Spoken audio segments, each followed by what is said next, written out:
Morning, Ray. Ich übe Geige. I'm not sure it's working. Frank, good morning. Do you know what that means? I study violin.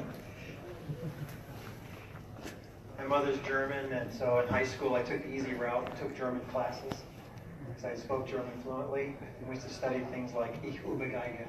I study violin. So imagine a 17-year-old saying I study violin. My other favorite one was Sagst du das oder meinst du das nur so? Means, do you really mean that? Or are you just saying it? You ready to go? I'm going to introduce it, yes. My favorite Yiddish one is nicht gestreugen, nicht geflogen. It's not standing, not sitting, which is where we were for the last 10 minutes. Nicht gestreugen, nicht geflogen. Good morning, everybody. Good morning. Good morning. Morning! Early bird gets the worm. For everybody who will miss Tom Conophy's opening remarks, they will be sorry, and I will harass them for a long time. We're very lucky to have Mr. Tom Conophy here from AutoNation. We're going to skip some of the formalities and get right to his presentation because what he has to share is infinitely more interesting and important for all of you in your careers and for your companies. So Tom's the EVP and Chief Technology Officer for AutoNation, the #1 largest auto dealer in the U.S. And he's got a bunch more cool stuff. He's a Staples guy. He's been in hospitality. I've heard him speak, and as soon as I heard him speak, first time I met him, I begged him to please come here. We're lucky enough to have him. So I'd like for you all to give him a warm welcome to Tom Conophy from AutoNation. Thank you. Hope everybody can hear me in the back. So I'm Tom Conophy with AutoNation. I've been with the company about a year and a little change. Before that I was with Staples, 3 years in retail, basically battling Amazon on a daily basis. Before that I was with Intercon Hotels in London and Atlanta. And then before that I was with Starwood Hotels in New York. So if you stayed in a W, Westin, etc., a lot of the systems you were probably interacting with were the tools I built. And before I was with Starwood, I was with Sabre. So Sabre was at one time a subsidiary of American Airlines. It's a big GDS, global distribution system for travel. 40% of the globe's travel goes through that system. We were doing about $1 million of revenue a second. If it burped, it would make the national news, and people would be upset with you.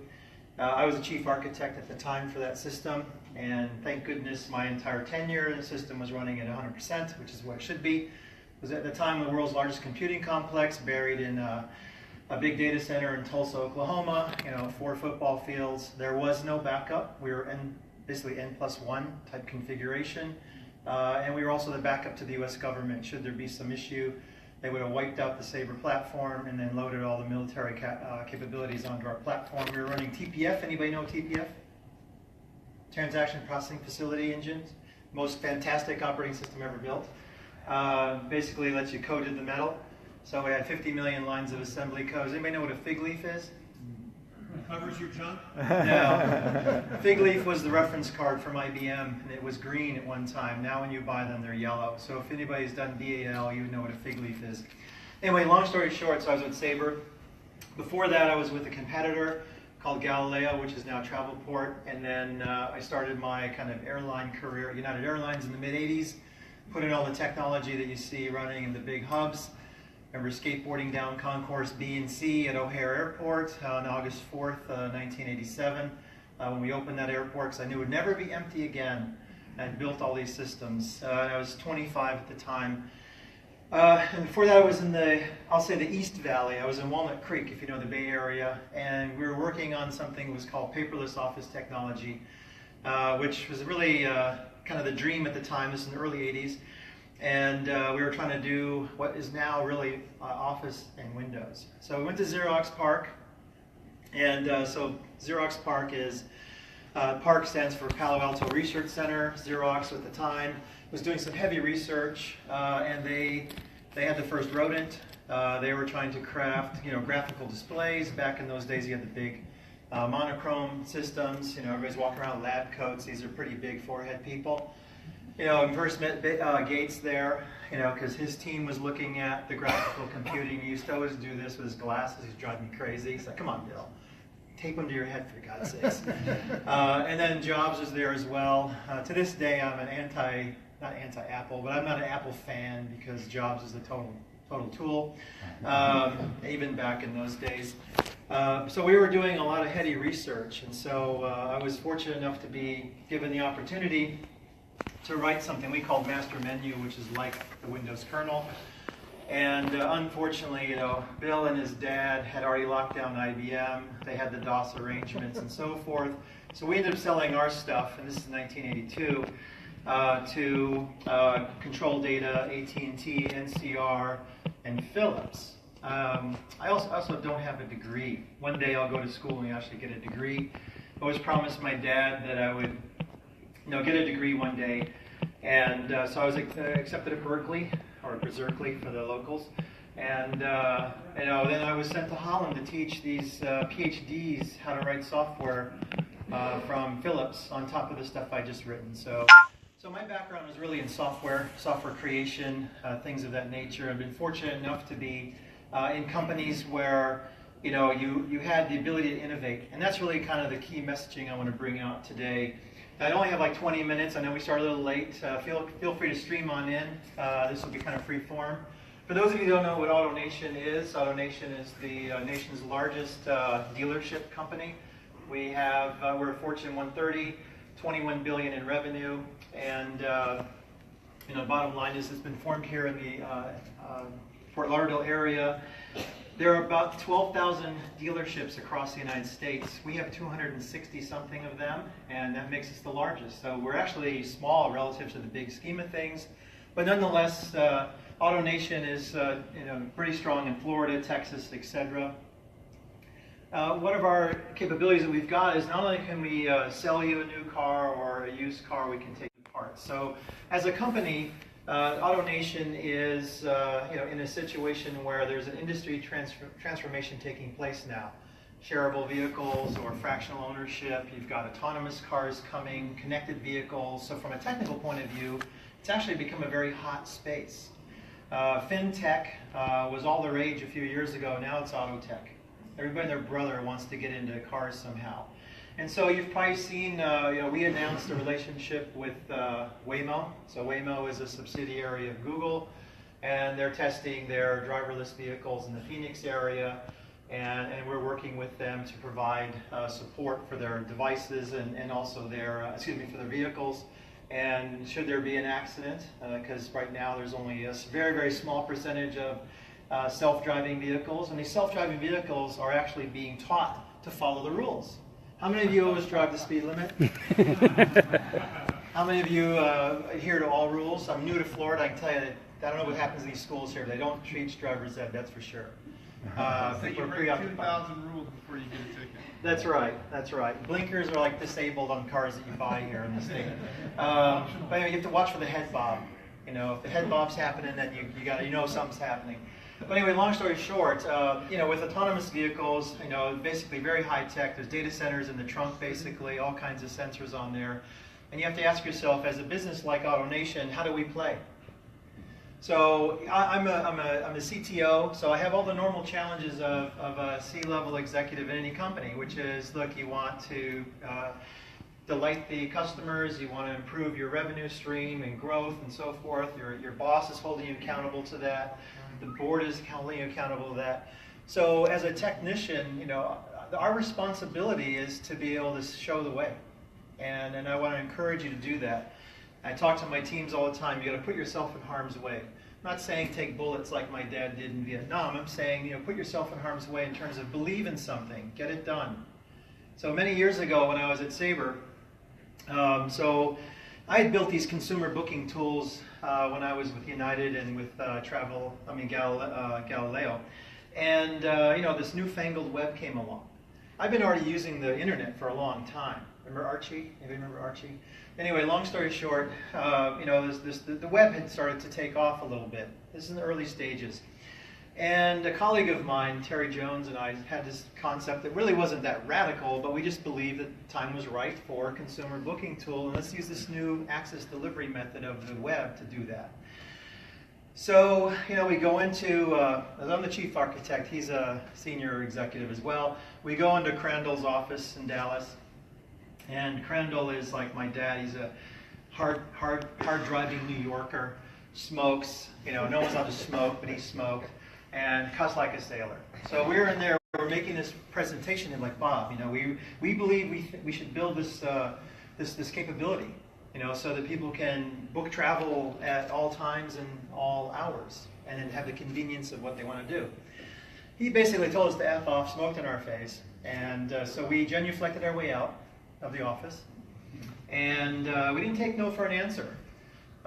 We ended up renting some apartments in Irving, Texas, and so we had our day jobs. I was chief architect. We had a bunch of 5,000 technicians. We gather our long hairs, and at night we'd go to these apartments, and we had them tricked out. Remember, I had the SGI boxes sitting there. These things are the size of small Volkswagens. We were popping fuses in the apartment building. Our neighbors were all upset. They thought drug dealing was taking place because we'd only show up like at 7 o'clock at night and work all night. And it was like anything else, like when I was in Walnut Creek. We had badass stereos. We had the creature comforts that you would need, and whatever music selection of whatever engineer was good that day. And it was always at like who decibels, always. But long story short, so we didn't take no for an answer. We started to build this stuff out. And then meanwhile, I was going out to the CMO and other people inside the organization at American Airlines to convince them that this is the right thing to do. So about 3 months later, when we finally had enough of this software cranked, we go back into Crandall's office. So it's like a Senate hearing. There's Crandall, there's Terry and I at these chairs, and behind us were like 15 other people, like feeding notes, like the plebes in the Senate hearings. And we're basically telling him, look, we've come a long way, here's what we need to do, blah, blah. And then the energy from the people behind us, he could feel it. So he finally capitulated. He says, sure enough, so let's turn this bad boy on. So we did. So we turned on Travelocity. And so Travelocity gets lit up.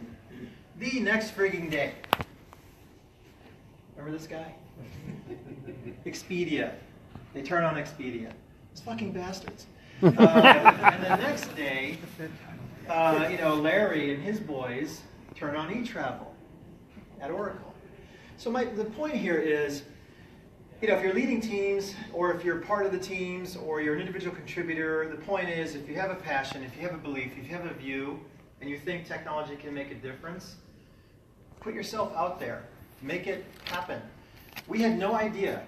We had no idea that anybody else was even thinking about this space. We were the badasses. We were 40% of the globe's travel. Our systems were cranking left and right. We ran Southwest Airlines. We ran international carriers. We ran the SNCF French Trail Line. I mean, we had the whole. I'm just telling that because I think that it's important for us to forth. And you're going to sit and listen. You're going to debate and discuss with the panelists.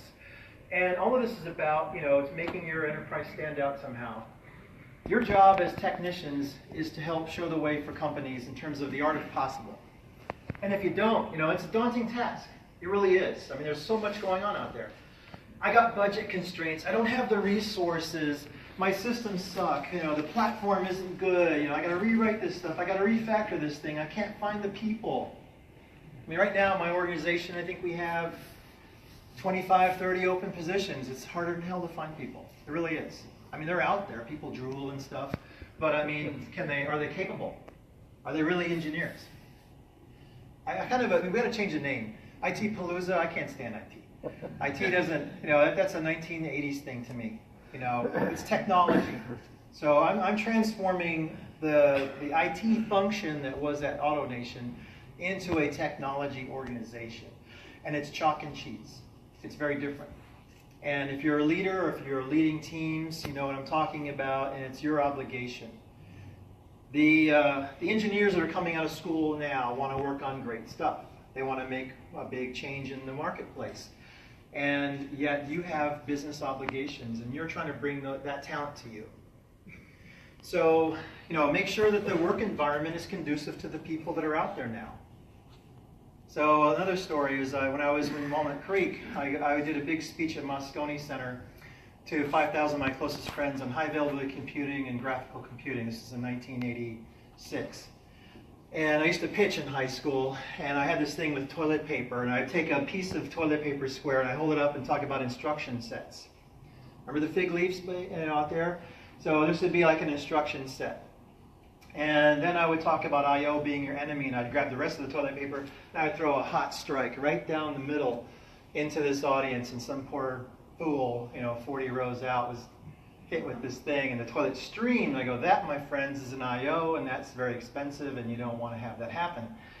So anyway, I get a call from Dick Ferris at United Airlines. He says, oh, my team, a few months later, I just randomly at my desk, phone rings. It's the chairman of United Airlines. Like, how's that possible? And he calls, and I thought, what happened? Did I get bumped on a flight or something? No, he actually wanted to talk to me.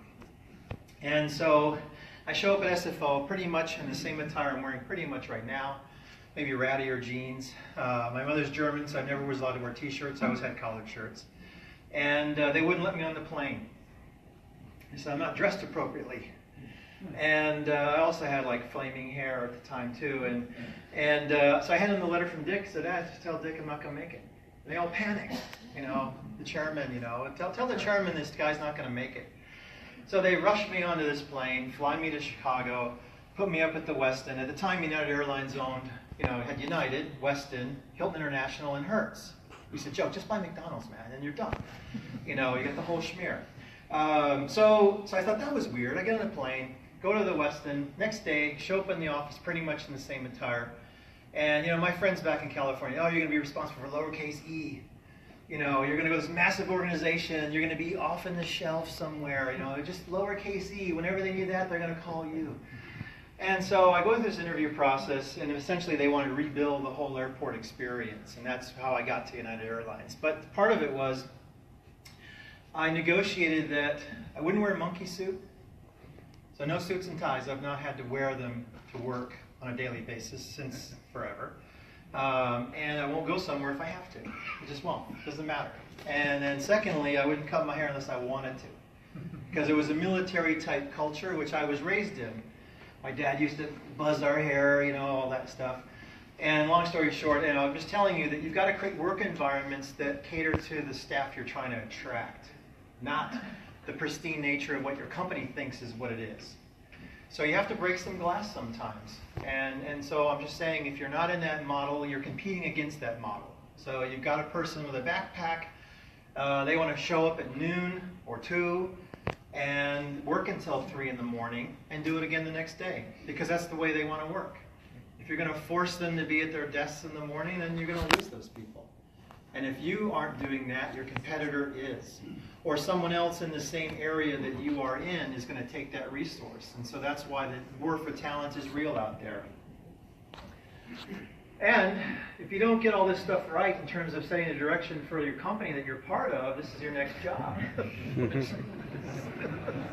And nobody wants this job, especially with these raw recruits out there now. Another thing is many companies set up an IT strategy, and it's all about, the effectiveness of their systems and so forth. That's all great. Those are table stakes. That's expected. That's not a strategy. World-class organizations or technology organizations are all talking about how to enable a business and how you are here to demonstrate the art of possible.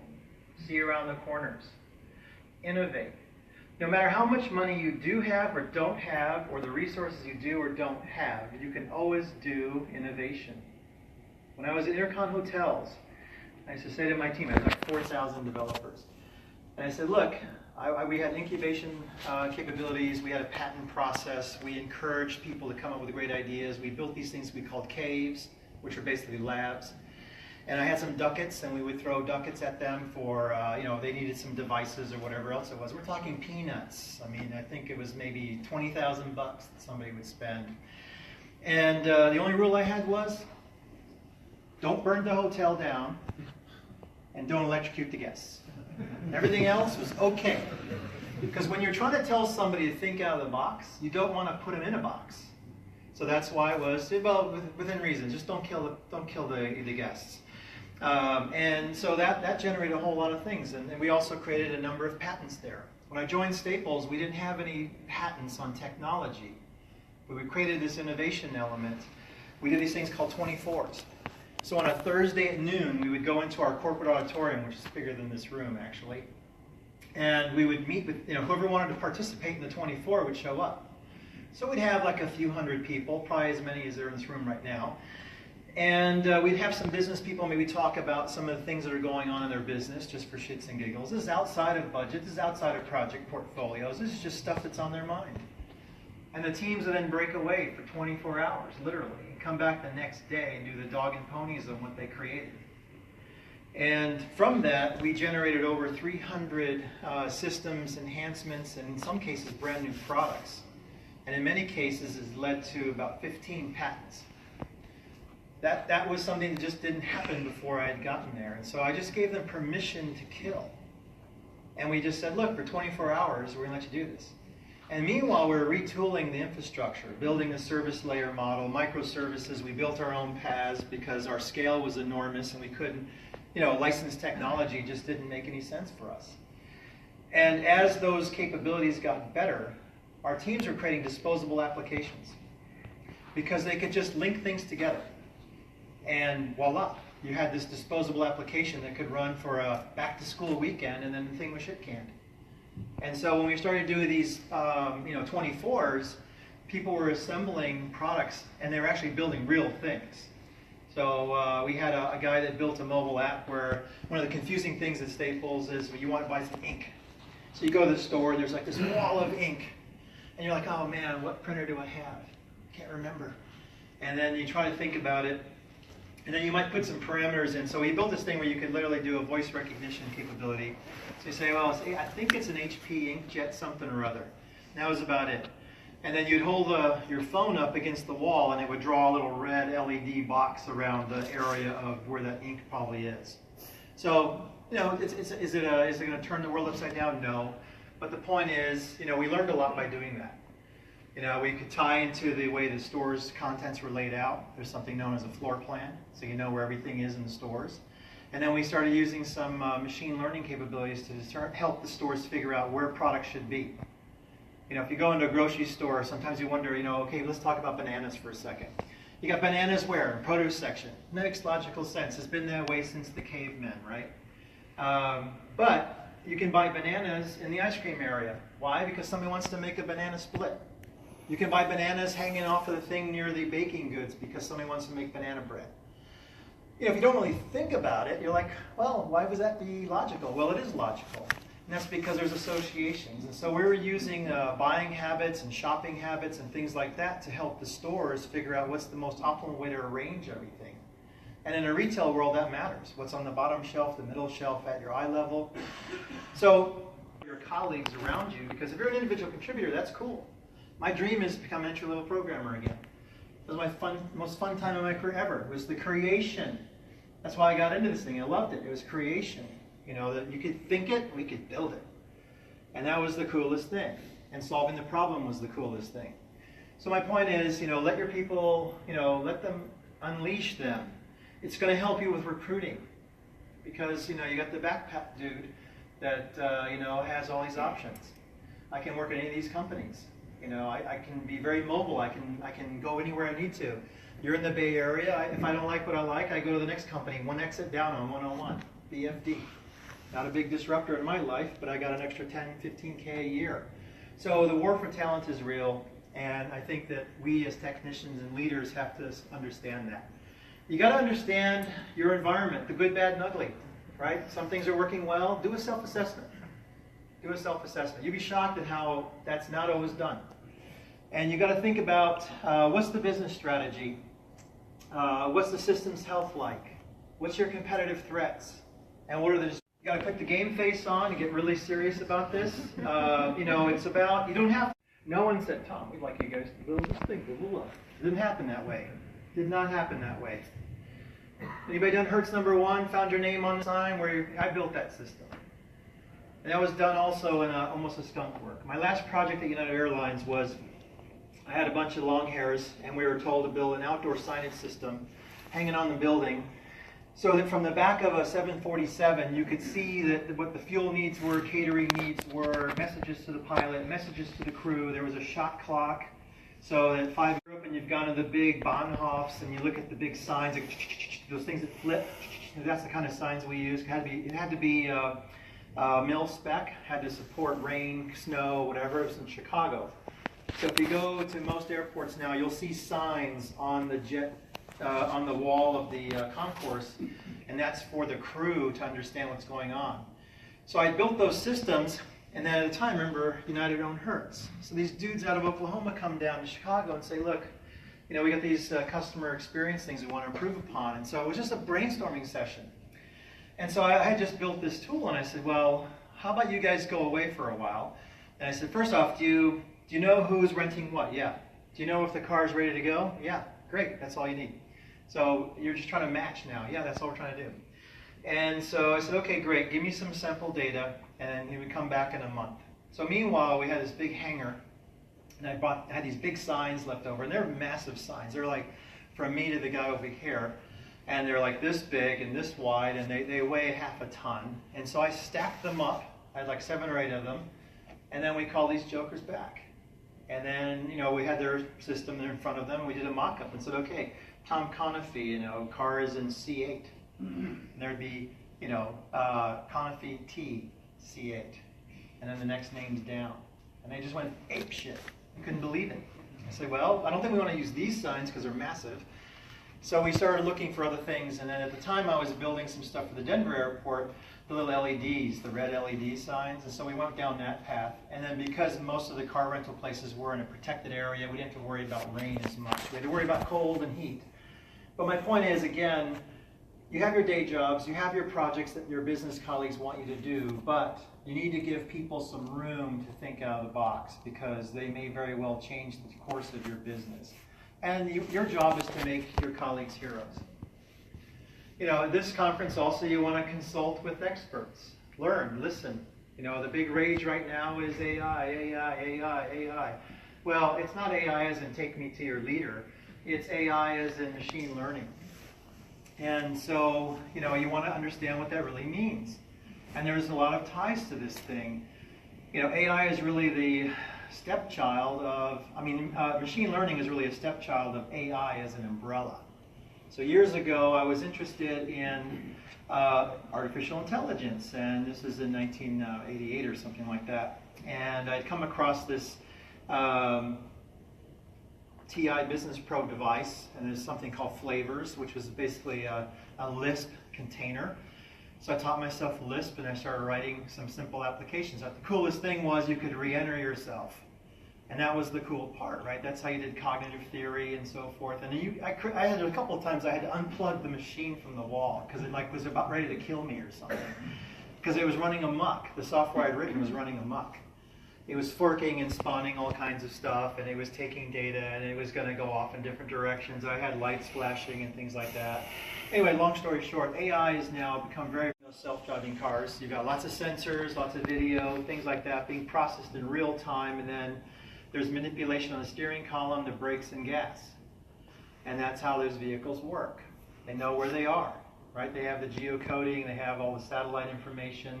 They can see what's going on around them. They're processing the imagery all in real time. That's why there's a small data center in the trunk, because you can't send that off to somewhere else with the latency of a carrier network. You got to process it at high speeds, at bus level. There's a big rage out there, and I think that as a technical organization, your job is to enable your business. I mentioned earlier, you've got to educate your colleagues to the art of possible. That's your role. Unless you want someone else to do it for you.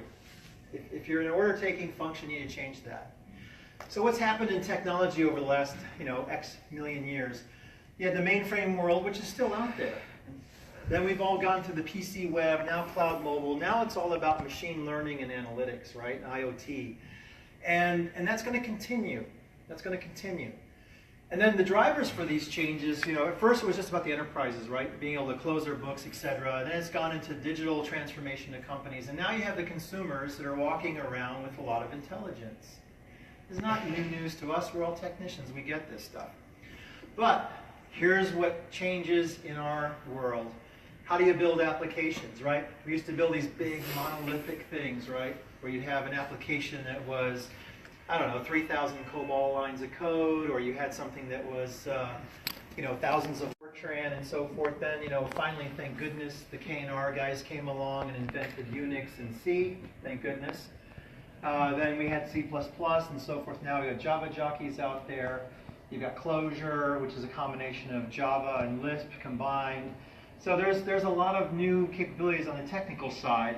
And then you have better tools, right? The stack has changed. And that means that your developers have to be really familiar with a lot of these things.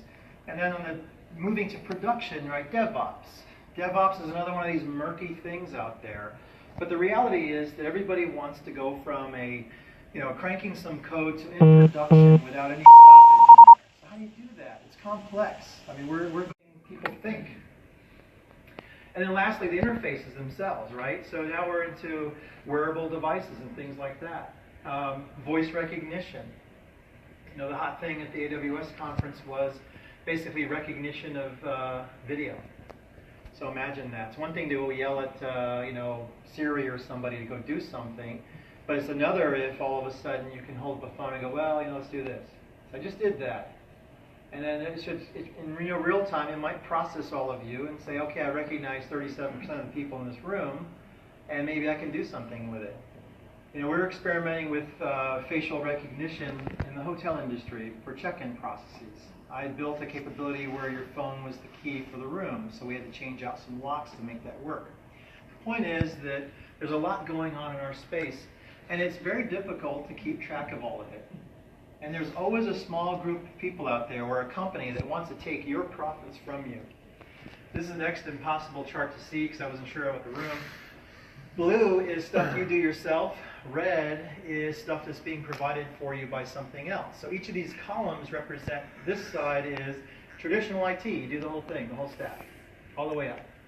This is IaaS, infrastructure as a service, so networking, storage, servers, power rack and ping are handled by somebody else. And all the way on the right-hand side would be a SaaS solution. So you got to think about your world. Now, people go, oh, I got to be in the cloud. Well, yeah, that's great, but you do the math on it. Check the economics. Make sure that it's good for what you want to do as a company. Cloud is great, but there's a lot of peril out there.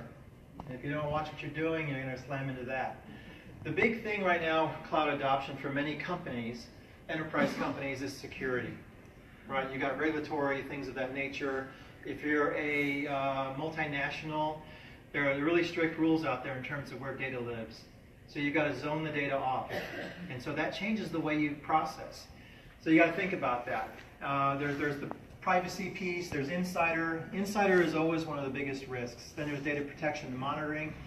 These are things that many CEOs worry about, network security, access management, etc. You've got to have all these things solved.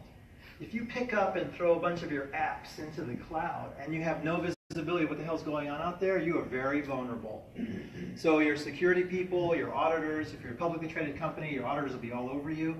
And that is, how are you managing that space? And by the way, if you read the really fine print in Azure and Google and AWS, it says, we don't do that. It's your problem. So you got to be careful.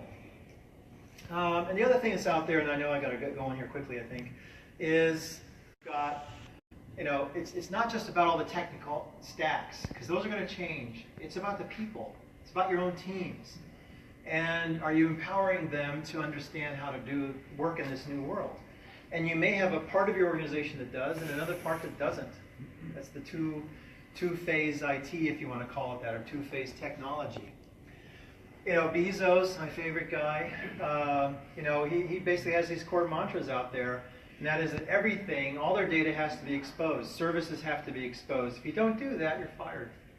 And it takes that kind of drive from the top to force the discipline. You got to think differently out there. It's all about smack. It's not the smack of, Scarface movie. This is about, social has been pretty much beaten to death. Mobile, of course, is still a critical element out there because mobile is becoming the access device. And then the analytics and then machine learning is really where the hot spot is right now. And then, of course, there's the cloud. So you have to look at these things and say, wait a minute, why would I go to the cloud? Is it because of economics? Is it because of capability? Is it because of faster time to market? Chances are, yes. Your business is going to need analytics, no doubt about it. We used to have this saying at Staples where revenue ultimately needs analytics, right? Otherwise, how do you set price for stuff? Where's the data coming from? In the early 90s, I spent a lot of my time writing yield management systems for airlines. So if you think about why that dude paid more than you did or not, and you know the old joke, how much did you pay for your seat? Well, it came down to, it was basically a scarcity algorithm, right? You had, when that plane takes off, the seats are empty. If the seat's empty, it's lost revenue. So it was all about how do you maximize revenue. So yield management, revenue management, had lots of heuristics, and we had lots of algorithms that would process in real time, constantly. And it was like, I mean, frankly, I think back on it. First off, we didn't call it AI. So we were doing 12,000 transactions a second. We were processing manually transactions with lots of opcodes and hundreds of IOs, and all of it had to be done in under 200 milliseconds. If you think about the operating platforms that most of us work in today, you can't even boot the machine in that kind of time. I mean, it's just unbelievably slow. So that's one reason why you have to decide what's the best mix. And then one of the benefits of the cloud is the fact that it can scale. But you also have to understand the metering and how it's going to be charged to you. If you do all of this stuff right, you can get to the top. You get to the pinnacle. You know, this is my daughter and her friends in our place in Montana, on top of the hill. And you know, I'm just going to wrap up right now because I think I'm over. But I just want to say one more thing. One, listen and learn today in the expo hall, because you never know, you're going to pick up something. So it's okay to make eye contact. You know, it's okay to have a quick conversation, because you know the whole idea of the ITPalooza is to get everybody together and to learn from each other. And hopefully you bring that back to your company, you bring that back to what you're doing, your enterprise, you inspire your colleagues. And again, I would just encourage you, put yourself in harm's way, challenge yourself. If you believe in it, make it happen. It doesn't take lots of money to do it.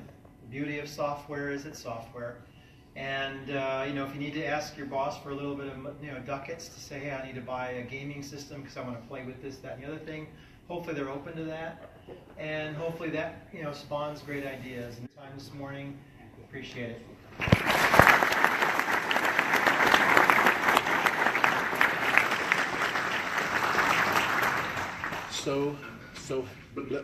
Ready? All right. First of all, I promised Tom the room would be full when we started. It wasn't. When we finished, we pretty much filled it up. Yeah. What happened was everybody said, oh, you got to hear this guy talk. So I saw Tom speak, as I said earlier, in Orlando earlier this year.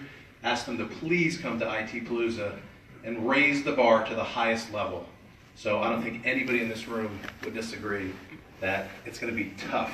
Andy, sorry, buddy. But Tom's a rock star, and we really appreciate you being here.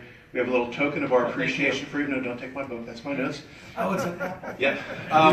So, as busy as Tom is, he offered to stick around today. So, after Andy's presentation, he's going to be around today. So he'll be speaking to the. Just seek me out. Seek him out. Awesome guy. So I just want to say thank you, sir. Oh, no problem at all. Thank you, guys.